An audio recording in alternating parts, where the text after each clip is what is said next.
देखिए, यदि आपकी ज़मीन का दाखिल खारिज नहीं हो रहा है, आपका आवेदन निरस्त कर दिया है, अधिकारी आपका दाखिल खारिज नहीं कर रहे हैं, तो दाखिल खारिज आसानी तरीके से कैसे करवाएं और उसका प्रोसेस क्या है। कई कंडीशंस में दाखिल खारिज नहीं होता है।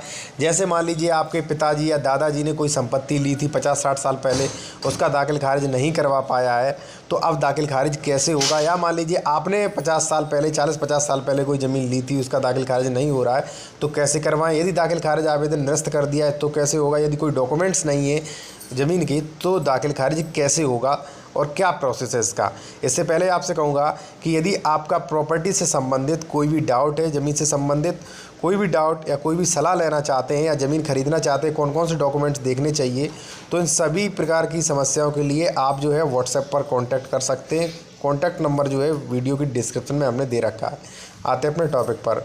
सबसे पहले मैं आपको बता दूं कि देखिए, कई बार ये होता है कि मान लीजिए आपके दादा या परदादा ने कोई ज़मीन खरीदी थी 50-60 साल पहले और उन्होंने मान लीजिए लापरवाही से दाखिल खारिज नहीं करवा पाया, तो अब उसका रिकॉर्ड मिलने में भी परेशानी होती है और उसके डॉक्यूमेंट्स भी नहीं होते हैं लोगों के पास। दूसरा, मान लीजिए आपने खुद ज़मीन खरीदी थी, 20 साल हो गए, 15 साल हो गए, तो तहसीलदार ने आवेदन निरस्त कर दिया है, दाखिल खारिज नहीं कर रहे हैं। या मान लीजिए आपके पास किसी भी प्रकार के कोई डॉक्यूमेंट्स नहीं है, लेकिन वो ज़मीन आपकी है, आपने कभी ना कभी रजिस्ट्री कराई थी, तो इन कंडीशंस में दाखिल खारिज आप आसानी से करा सकते हैं।